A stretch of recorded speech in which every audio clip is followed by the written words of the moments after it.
Todo comenzó con algo que debía permanecer enterrado bajo capas de polvo y décadas de olvido. En un martes cualquiera, en la tranquilidad de los archivos subterráneos de la Biblioteca Pública de Nueva York, entre interminables estanterías llenas de planos y documentación técnica, se descubrió una carpeta cuyo mero existencia desafiaba la historia oficial. En ella había una extraña anotación para un archivo técnico. Sistemas eléctricos comerciales. Descontinuado. Dentro se encontraba un informe detallado de un ingeniero llamado Thomas Kmerford Martin, titulado Sistemas de recolección de carga atmosférica. Protocolos de instalación y mantenimiento para edificios urbanos. No eran reflexiones teóricas ni bocetos de un futurista. En las páginas amarillentas se plasmaban detallados planos técnicos, varillas de cobre, placas receptoras y bloques de condensadores, integrados directamente en los techos de los edificios de oficinas de Manhattan. Era un manual completo para operar un sistema en funcionamiento que extraía energía gratuita directamente de la atmósfera desde 1889. Pero lo más inquietante fue el final del documento. Una breve nota manuscrita informaba que el sistema había sido desactivado por orden municipal y todas las pruebas habían sido selladas por decreto del alcalde. No solo se había reemplazado la tecnología por una más avanzada, se había ordenado enterrarla, borrarla de la memoria y ocultarla a la vista del público. A partir de ese momento, el mundo de la arquitectura dejó de ser simplemente estética. Si observas cualquier edificio importante construido antes de 1900, bajo la mirada de un ingeniero, se revela como un complejo dispositivo técnico. Las imponentes cúpulas de metal, los altos pináculos que se elevan hacia el cielo, el elegante revestimiento metálico que cubre las superficies, el cobre, el bronce y el dorado en los puntos más altos. La historia oficial los llama excesos de la Era Dorada, pero los hechos cuentan otra historia. La moda no puede seguir especificaciones técnicas idénticas en diferentes continentes con tal precisión matemática. Las cúpulas del Capitolio en Washington, de la Catedral de San Pablo en Londres y de la Catedral de San Isaac en San Petersburgo no solo se parecen, son idénticas en proporciones de diámetro, altura y curvatura. No es un estilo, es una función diseñada según un único patrón ingenieril. Las investigaciones sobre los campos electromagnéticos alrededor de estas estructuras históricas muestran resultados anómalos. Las cúpulas de las catedrales europeas demuestran una capacidad de acumulación de carga que supera entre un 300 y un 400% los niveles de estructuras pasivas comunes. La geometría de estos edificios sugiere un diseño intencionado para la captura, y no solo para la dispersión de la electricidad atmosférica. A nivel del suelo, los sensores muestran valores estándar, pero al acercarse a la base de la cúpula, las lecturas de voltaje se disparan 8 veces por encima del fondo natural. Así que, resulta que Christopher Wren construyó un colector eléctrico funcional en 1675, mucho antes de que Benjamin Franklin descubriera oficialmente la electricidad atmosférica. Cada una de estas majestuosas edificaciones, desde la Catedral de San Pedro en Roma hasta los edificios gubernamentales en Estados Unidos, recolecta carga muy por encima de los niveles naturales. El problema es que en la teoría arquitectónica moderna no existe una explicación funcional satisfactoria para la prevalencia de estos elementos metálicos, que aparecieron siglos antes de los sistemas de protección contra rayos y que superan significativamente cualquier requisito estructural. Son enormes antenas diseñadas para maximizar el contacto con el campo eléctrico de la atmósfera. Entonces, ¿cómo funcionaba exactamente esta red global de energía y por qué se encuentran sus huellas en los lugares más inesperados? A pesar de que los historiadores oficiales atribuyen la grandeza de las construcciones del siglo XIX a un exceso estético, los hechos arquitectónicos apuntan a algo más fundamental. Si dejamos de lado la fascinación turística y observamos los edificios como ingenieros, descubrimos una sorprendente regularidad. En todo el mundo se levantaron estructuras que obedecían a un único reglamento técnico. No se trata solo de un estilo arquitectónico, sino de una red energética en funcionamiento, disfrazada de templos y palacios administrativos. Un análisis crítico de gigantes como el Capitolio en Washington la Catedral de San Pablo en Londres o la Catedral de San Isaac en San Petersburgo, revela detalles que la ciencia moderna denomina misterios arquitectónicos. Estos edificios no solo combinan cúpulas, sino que reúnen elementos idénticos en composición y forma. Robustos armazones de hierro y cobre, recubrimientos dorados en los puntos más altos y complejos sistemas de conexiones internas metálicas. Por ejemplo, la cúpula del Capitolio, instalada en 1866, es una colosal estructura de hierro fundido que supera los 80 metros de altura, coronada por una estatua de bronce. Elementos similares en todo el mundo superan cualquier requisito constructivo de la época y fueron creados mucho antes de que existieran sistemas oficiales de pararrayos. Las mediciones realizadas confirman las sospechas. Estas cúpulas no son pasivas. Investigaciones modernas muestran que las estructuras metálicas de las catedrales pueden acumular una carga eléctrica que supera entre un 300 y un 400% los valores esperados para construcciones comunes. La geometría de la cúpula de la Catedral de San Isaac o la Basílica de San Pedro en Roma está perfectamente ajustada para captar electricidad atmosférica. Cuando se mide la tensión en esos puntos, los dispositivos registran picos abruptos, alcanzando hasta 1500 voltios por metro, lo que es varias veces más alto que el fondo natural. Todo esto sugiere un gran engaño en la descripción del siglo de oro. Nos hablan de herramientas primitivas y trabajo manual, pero la identidad matemática de los edificios en diferentes continentes, desde la relación entre el diámetro de la cúpula y su altura hasta la ubicación de las agujas, indica la existencia de un único patrón de ingeniería global. La velocidad con la que estos complejos objetos aparecieron en todo el mundo entre 1850 y 1920 supera las posibilidades logísticas y de comunicación de la época. Da la impresión de que estas estructuras no fueron construidas desde cero en el marco de una tendencia de moda, sino que fueron restauradas o reconfiguradas según planos de una civilización mucho más avanzada, que conocía el secreto de extraer energía del mismo aire. Lo que acostumbramos a considerar un lujo decorativo, en realidad, fue la cúspide del progreso tecnológico, que fue conscientemente borrado de los libros de historia. Una fuerza invisible, que llena la atmósfera, ha sido objeto de un estudio meticuloso durante décadas, aunque sus resultados nunca llegaron al gran público.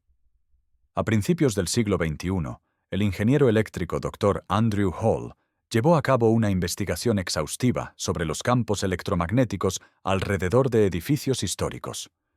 Sus conclusiones, publicadas en una revista científica especializada, son sorprendentes. Las estructuras metálicas de los antiguos cúpulas de las catedrales muestran una capacidad de acumulación de carga que supera entre 3 y 4 veces cualquier valor calculado para edificaciones comunes. Esto no es un simple efecto físico, sino el resultado de un cálculo ingenieril preciso, diseñado para captar, en lugar de simplemente dispersar, la electricidad atmosférica. Las mediciones prácticas confirman esta actividad oculta. Un dispositivo común para medir el potencial eléctrico en el aire muestra valores estándar en las calles de la ciudad, alrededor de 150 voltios por metro.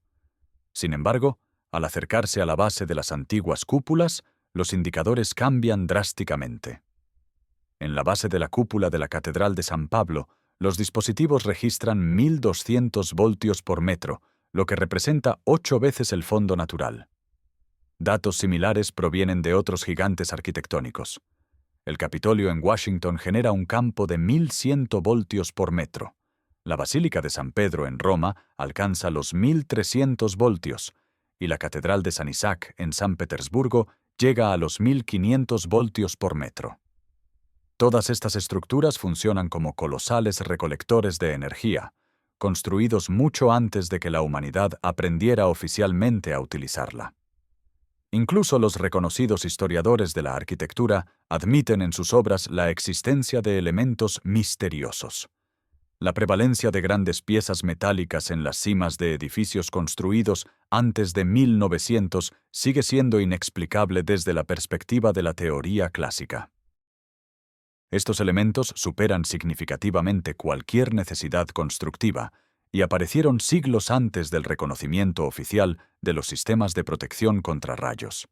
La ciencia oficial, de hecho, se rinde ante la falta de una explicación satisfactoria sobre la funcionalidad de tales construcciones. Sin embargo, la respuesta se encuentra en documentos que han permanecido en la sombra durante mucho tiempo. A comienzos del siglo XX, Nikola Tesla registró una patente para un dispositivo que utilizaba energía radiante, donde señalaba directamente un hecho conocido desde hace tiempo. La atmósfera terrestre está cargada de electricidad, y existe una enorme diferencia de potencial entre la Tierra y los puntos elevados. Lo más importante de su reconocimiento son sus palabras sobre que este principio ya se había aplicado de diversas maneras en la práctica, aunque no se había publicitado ampliamente. Existían sistemas operativos en los que edificios públicos utilizaban cargas atmosféricas para iluminación interna, empleando varillas de cobre en los techos y dispositivos especiales en los sótanos. Estas tecnologías funcionaban de manera efectiva, pero su difusión se limitó no por razones técnicas, sino por consideraciones puramente comerciales. Un sistema que extrae energía del aire no podía ser medido, y eso fue lo que selló su destino.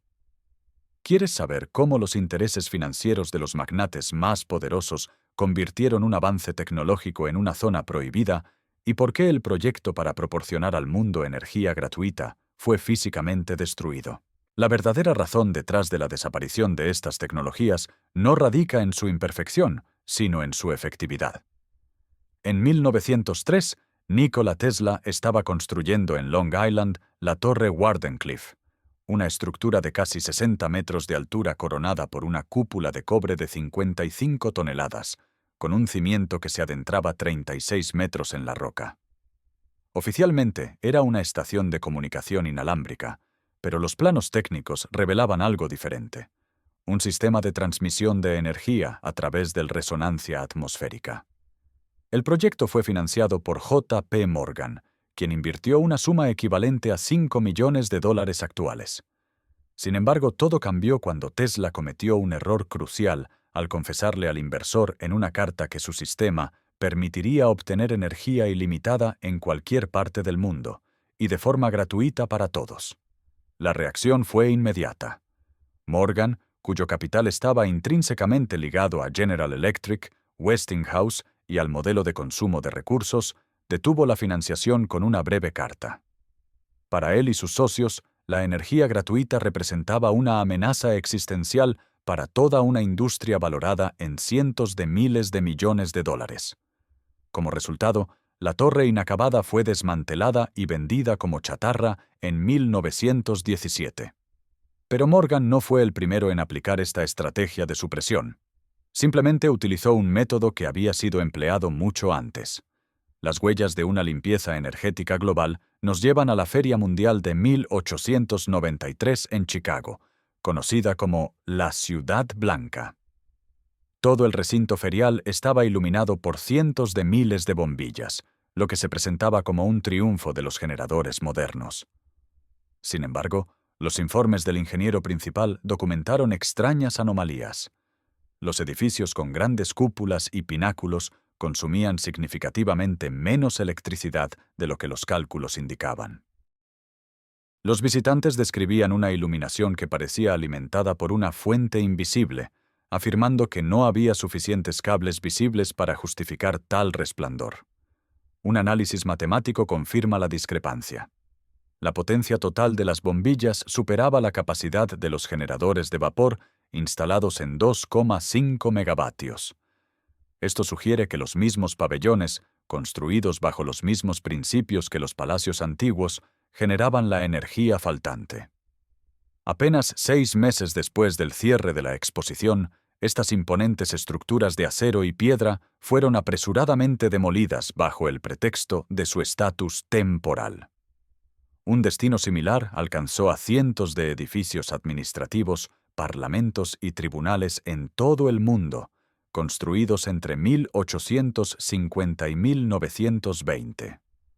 Todos ellos poseían cúpulas conductoras idénticas y profundos cimientos, como si siguieran un único plano oculto que se propagaba a una velocidad inexplicable para las tecnologías de comunicación de la época. Poco a poco, se hacía evidente que, bajo la apariencia de modernizar las ciudades, se estaba llevando a cabo un desmantelamiento sistemático de una infraestructura que podría haber hecho a la humanidad independiente. ¿Cómo estaba estructurada esta red global y por qué incluso los ingenieros modernos, al visitar antiguos sótanos, se sienten desconcertados por lo que ven? La exploración de archivos abandonados y el análisis ingenieril de edificios inevitablemente conducen a un mismo nombre que ha sido sistemáticamente borrado de los libros de historia: Tartaria. No es solo una designación geográfica en antiguos mapas, sino el nombre de una civilización tecnológica global, cuya comprensión de la física superaba la nuestra. En la base de su poder se encontraba la llamada Red Tartaria, una infraestructura perfecta para la recolección de electricidad atmosférica, cuyos vestigios aún se encuentran esparcidos por todos los continentes. El esquema funcional de esta red era genial en su simplicidad y magnitud. El sistema incluía 4 componentes clave. El primero eran los puntos de recolección, esos domos y agujas doradas y de cobre que hoy consideramos decoraciones religiosas. Funcionaban como antenas, captando la carga ionizada de las capas superiores de la atmósfera. El segundo componente era el almacenamiento. En los sótanos de estos edificios, los investigadores modernos encuentran extrañas habitaciones revestidas con materiales dieléctricos y restos de enormes baterías de condensadores. El tercer elemento era la distribución. Los complejos ornamentos metálicos en las fachadas, las rejas e incluso las vallas forjadas no eran meras decoraciones, sino guías de onda que transmitían energía entre los edificios. Y, por último, el cuarto componente: la conexión a tierra a través de colosales fundamentos, que a menudo se extendían hasta el nivel de las aguas subterráneas o de los minerales magnéticos, cerrando el circuito y creando un flujo constante de energía. Las pruebas de la existencia de este sistema están ocultas en los mismos cimientos de las ciudades. En los sótanos de antiguos centros administrativos de todo el mundo, desde Europa hasta Siberia y América, se descubren habitaciones de cobre y enormes bloques de mineral magnético, cuyo propósito la historia oficial ignora. Estos hallazgos indican que los edificios no se construyeron simplemente como espacios residenciales o públicos, sino como nodos de una instalación energética global.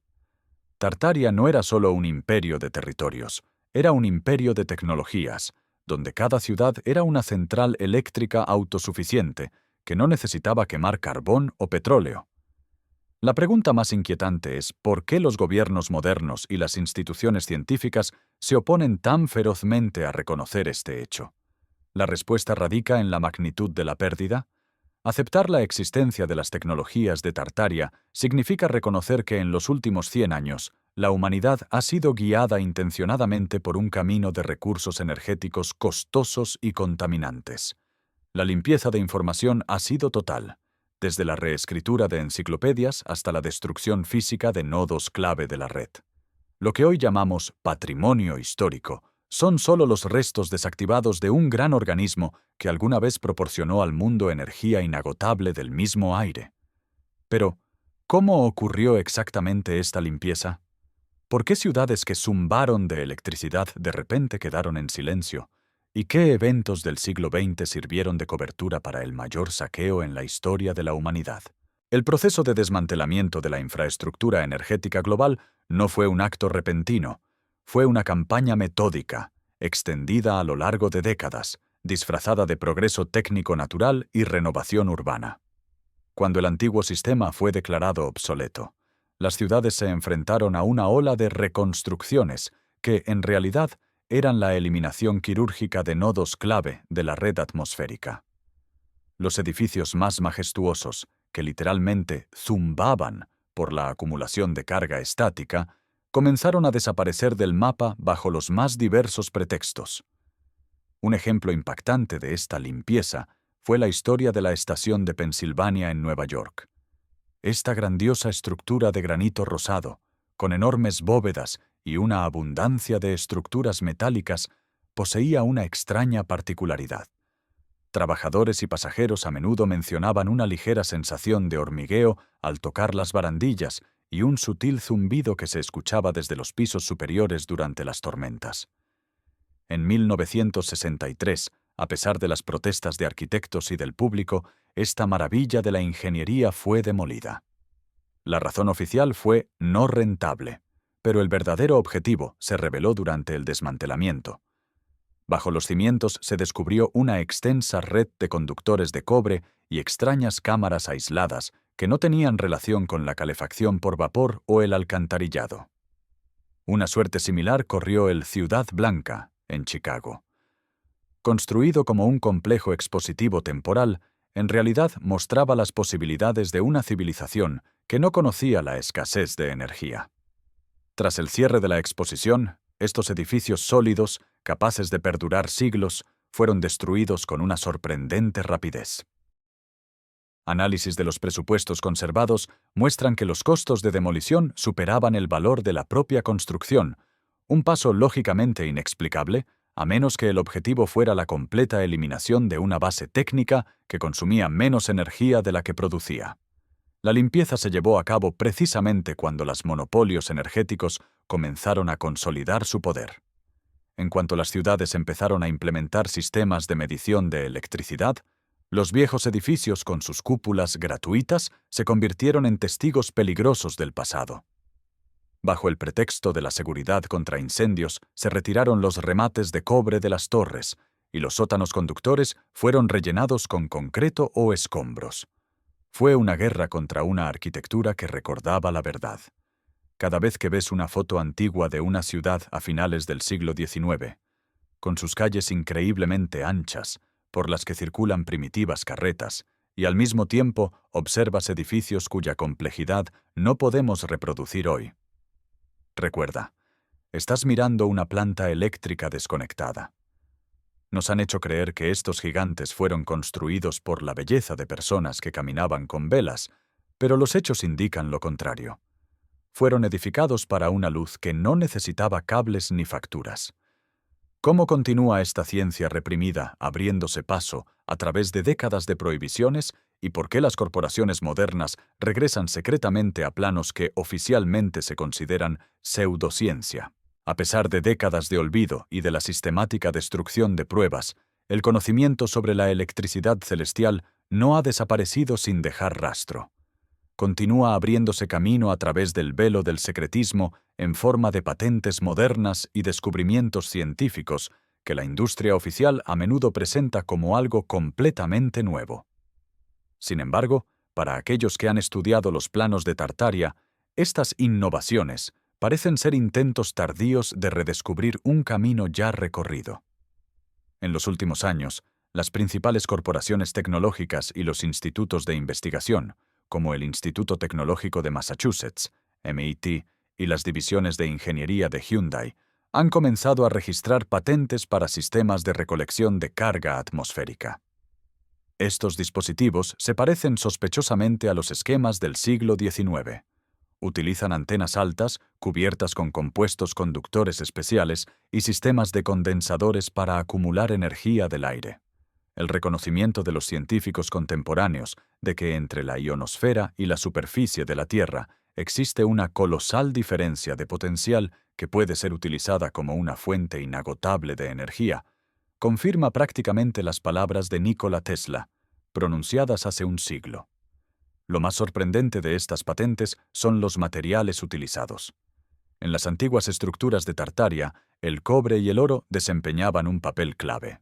Las nanotecnologías actuales permiten reemplazar el oro con recubrimientos de grafeno, pero el principio físico sigue siendo el mismo: la recolección de electrones libres de la atmósfera. Vemos cómo la ciencia prohibida regresa poco a poco al discurso oficial, pero bajo el estricto control de los titulares de patentes.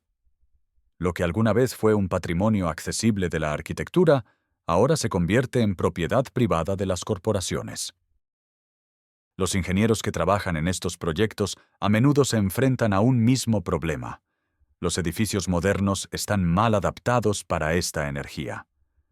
A diferencia de las construcciones de Tartaria, que representaban un circuito conductor único Desde la punta hasta los cimientos profundos, las modernas cajas de concreto están aisladas de la Tierra y la atmósfera. Los investigadores reconocen que, si hubiéramos construido ciudades según los cánones de la Edad de Oro, utilizando su capacidad metálica y la geometría de las cúpulas, el problema de la crisis energética se habría resuelto incluso antes de surgir. El eco de Tartaria también se escucha en los experimentos de inventores independientes.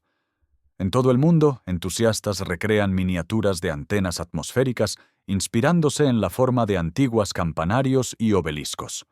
Los resultados de su trabajo, lámparas que brillan sin baterías y motores en funcionamiento, se convierten en un testimonio vivo de que la tecnología no ha desaparecido. Solo está esperando su momento, hasta que la humanidad reconozca la magnitud del engaño. Nos encontramos en un punto único de la historia, donde los conocimientos antiguos comienzan a ser confirmados por fórmulas modernas, y ocultar esto se vuelve cada vez más difícil. Esta conexión entre épocas nos lleva a la pregunta final.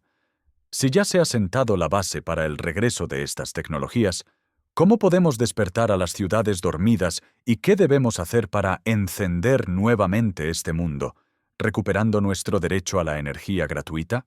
La conciencia de que vivimos entre gigantescos mecanismos sin energía transforma nuestra percepción de la realidad. Cada ciudad antigua no es solo un monumento arquitectónico, sino una planta energética dormida, esperando su momento. Los edificios de Tartaria aún recuerdan lo que nos hicieron olvidar. Sus cúpulas siguen extendiéndose hacia cielos cargados de energía, y los cimientos, arraigados en suelos magnéticos, todavía son capaces de acumular la fuerza del planeta. La tecnología no ha desaparecido. Simplemente ha sido puesta en modo de espera en el lugar más visible, justo sobre nuestras cabezas. El despertar comienza con un cambio de perspectiva.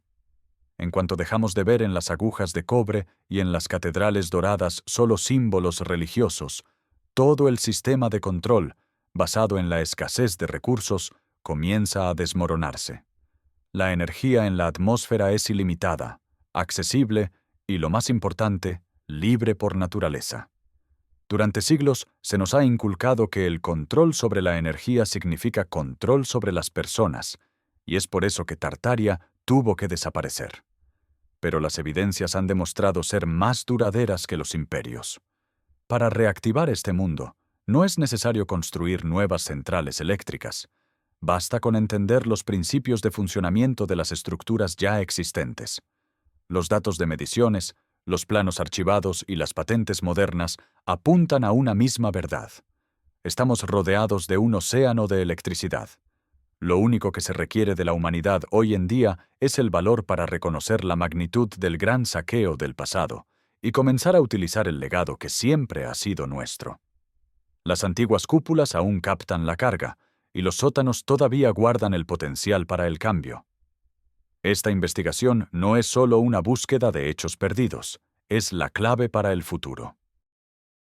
En cuanto una masa crítica de personas comprenda que la energía fue y sigue siendo un derecho gratuito de cada habitante de la Tierra, la monopolización de los recursos caerá. Estamos de pie sobre las ruinas de una civilización que no conoció las facturas de electricidad ni las guerras por el petróleo. Y estas ruinas no son solo piedras, son los planos de nuestra futura libertad. Solo necesitamos recordar cómo presionar el interruptor que los ingenieros tartarios nos dejaron como herencia. El mundo está listo para despertar, y la luz que alguna vez inundó las calles de las ciudades blancas está lista para brillar de nuevo. Todo lo que se necesita es dejar de cerrar los ojos ante lo evidente. La historia vive cuando se cuenta. Suscríbete, porque lo que viene después no lo has escuchado nunca antes.